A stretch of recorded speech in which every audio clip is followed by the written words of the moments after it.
In our series called Hope is Here, we have looked at the many ways that God brings hope into the midst of a world that seems hopeless. We've talked about how Jesus brings us hope when we're weary from the heaviness of life and how we do not walk alone. We looked at the hope that comes from the grace of God when we're broken from sin and how we can forgive because we have been forgiven. Well, today, I'd like for us to take a look at the hope we gain from our faith during those times when we feel like we're facing more than we can handle, when we are the underdog. You know, our society loves underdogs. Look at some of the most popular movies out there. Rocky, Rudy, even Star Wars. They all have a common theme. They're all movies about underdogs, about how unlikely characters manage to overcome overwhelming odds. And these movies are all different, but they all tell a story of hope. Now, maybe these movies are popular because we, at some level, all know what it feels like to face circumstances that overwhelm us. When we feel like we just can't succeed on our own. We cheer for the underdog because their success gives us hope. Life is full of scary, overwhelming situations, isn't it? I mean, just ask any parent. Raising children is certainly a daunting task, especially in the world we live in. Trying to juggle a career and family, financial difficulties, maybe a health crisis. And these days, throw in a global pandemic. And well, overwhelming seems to be a mild description. Like so many of our cinematic features, the Bible is full of stories about people who, against tremendous odds, were victorious in overcoming those odds. And there's a common theme there as well. Each of these characters are aware that their hope for any kind of favorable outcome is found in one thing: having God on their side. It's their faith, their trust in God that enables them to succeed when all others would fail. One of the most well-known of these stories is truly an underdog story, and that's David and Goliath. Long before becoming king of Israel, David worked as a shepherd for his father, Jesse. He served King Saul as a musician to help soothe the troubled king. And when the army of Israel went to war against the Philistines, David would bring supplies to his older brothers who had enlisted. We find this story in 1 Samuel chapter 17. And today we're beginning with verse 20 as we read, "Early in the morning, David left the flock in the care of a shepherd, loaded up and set out, as Jesse had directed. He reached the camp as the army was going out to its battle positions, shouting the war cry. Israel and the Philistines were drawing up their lines, facing each other. Here's David, fresh out of the fields from the sheep, arriving at the front line with a cart of supplies, when he gets his first real look at what the Israelite army is facing.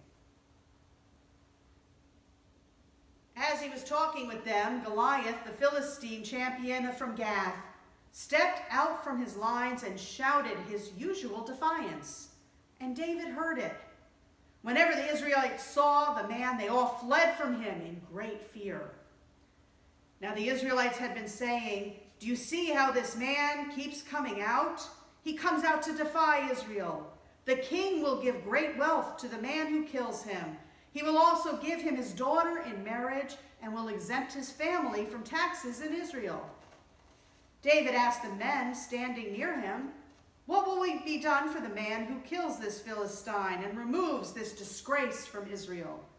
Who is this uncircumcised Philistine that he should defy the armies of the living God?"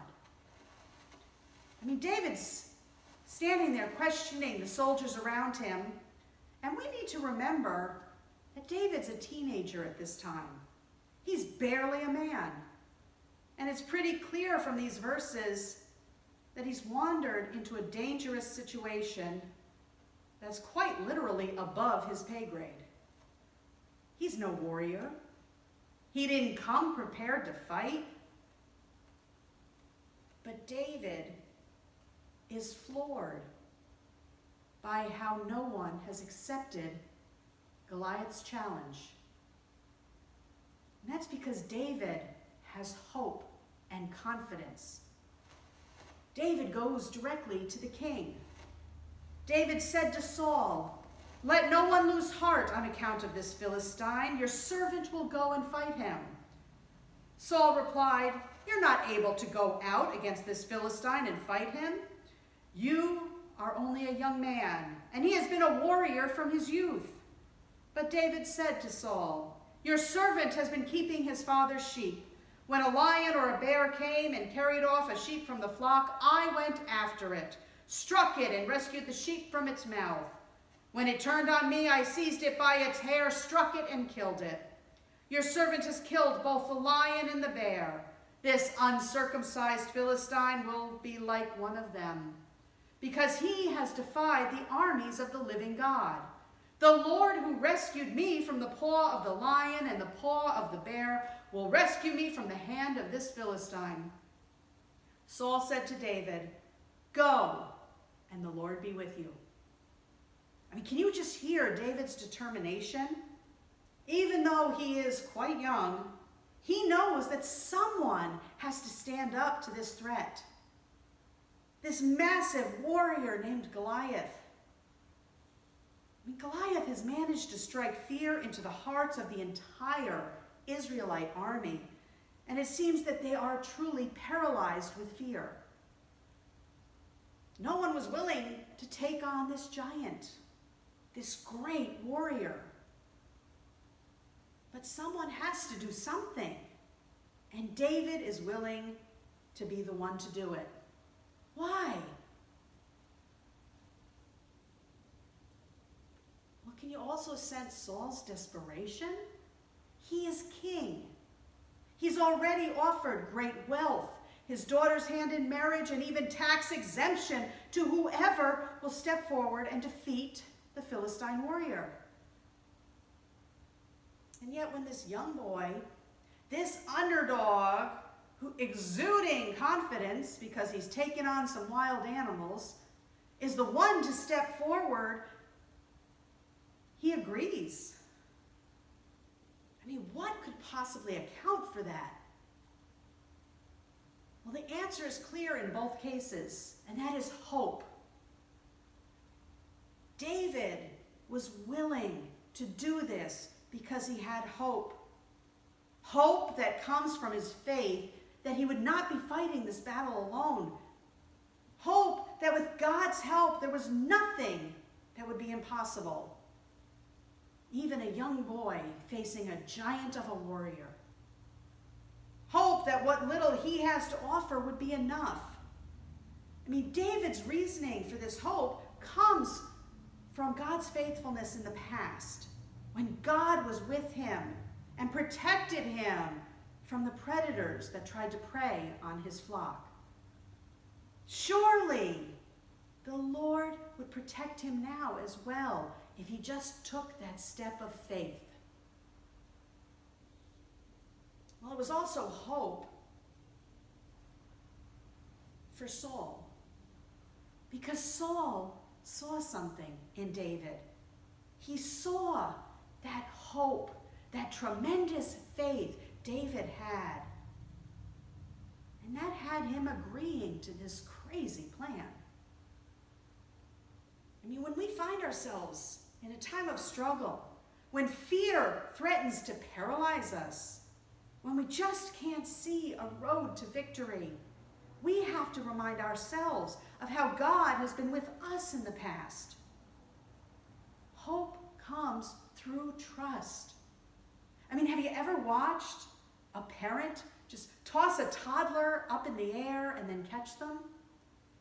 My kids loved that game. I would toss them up and they would laugh the whole time, even as they came falling back down. Their trust in me eliminated any fear they might have had in that situation. And the same is true with God. When we put our trust in God, hope is born and our fear decreases. And it's that hope born of trust that will see us through. You see, David's confidence came from his knowledge of God's faithfulness, from his trust that wherever he went, God was with him. And it's the drive he needs to take on this mighty task. We're then told, then he took his staff in his hand, chose five smooth stones from the stream, put them in the pouch of his shepherd's bag, and with his sling in his hand, approached the Philistine. Meanwhile, the Philistine, with his shield bearer in front of him, kept coming closer to David. He looked David over and saw that he was little more than a boy, glowing with health and handsome, and he despised him. He said to David, "Am I a dog that you come at me with sticks?" And the Philistine cursed David by his gods. "Come here," he said, "and I'll give your flesh to the birds and the wild animals." David said to the Philistine, "You come against me with sword and spear and javelin, but I come against you in the name of the Lord Almighty, the God of the armies of Israel, whom you have defied. This day the Lord will deliver you into my hands, and I will strike you down and cut off your head. This very day I'll give the carcasses of the Philistine army to the birds and the wild animals, and the whole world will know that there is a God in Israel. All those gathered here will know that it is not by sword or spear that the Lord saves. For the battle is the Lord's, and he will give all of you into our hands." Those are powerful words for David to shout out to this warrior. You see, King Saul had tried to equip David with armor to protect him, but he was too small. The armor didn't fit. It was too cumbersome. And as if David's age and lack of war experience weren't enough of a disadvantage, now he's going to fight a great warrior with nothing but a slingshot and 5 stones. I mean, there is no doubt that in this situation, David is the underdog. I mean, who would have placed bets on him to win? But David is not afraid. David faces this giant and announces that even though Goliath fights with dangerous weapons, David is going to let God fight his battle for him. It will be the power of God that will defeat Goliath. Now, I don't know about you, but I think I would have thought twice about facing a giant, seasoned warrior with a slingshot and some stones. I think I would have preferred to show up in the battle in a tank. But you know what? Most of the time, when we have to face our giants, as they say, we're often unequipped and unprepared to handle all those scary things life throws at us. They take us by surprise and we're not ready for them. We can't prepare to fight.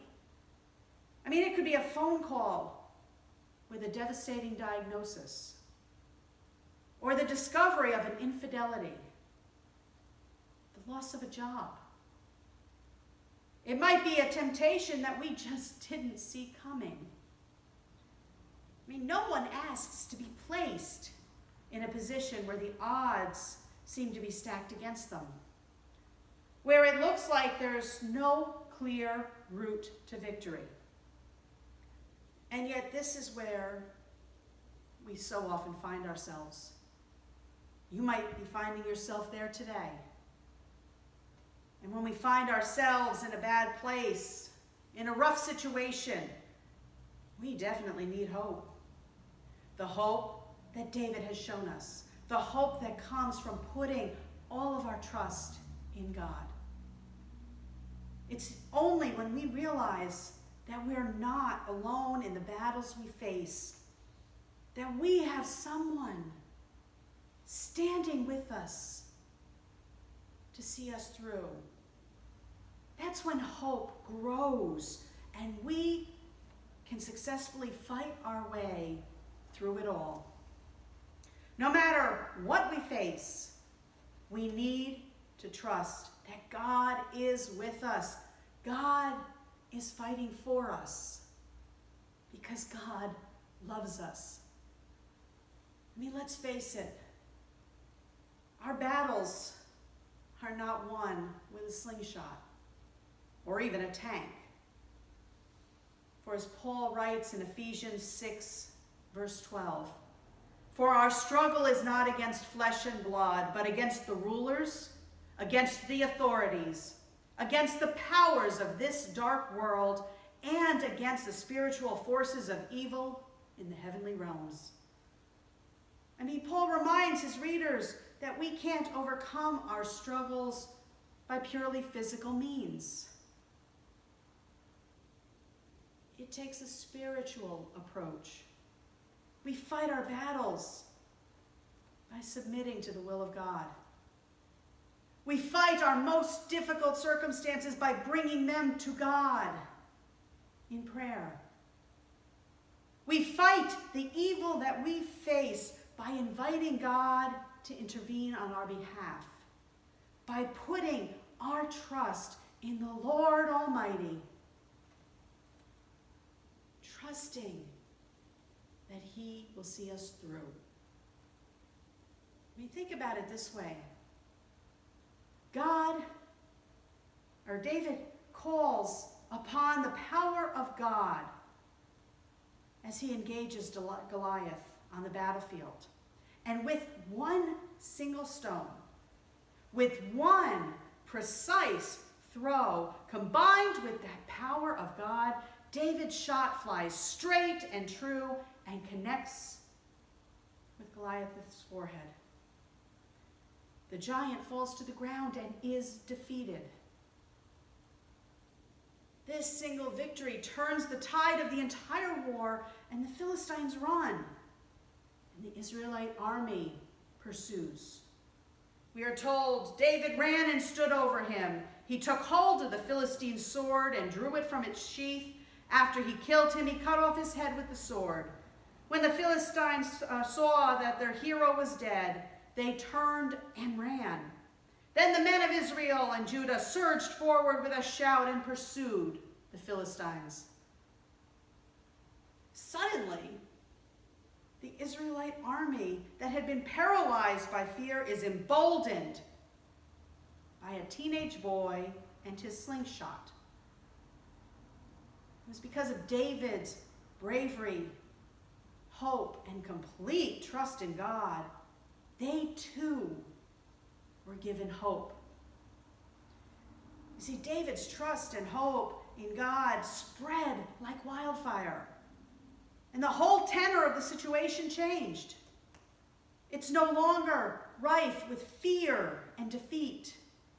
Instead, the men are filled with boldness and courage. There's something that happens within a fellowship of faith, and it just takes one person with the audacity to truly trust in God for great things. The church would benefit so greatly from just one person having hope, because hope is contagious. It spreads. It begins with that one person who believes that God is with them and can use them to actually change things.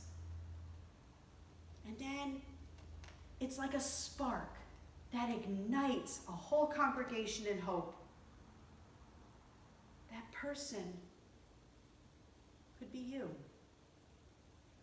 Think about it. Even though you cannot see how God might bring you victory over whatever giant you are facing, faith is believing that it's still possible.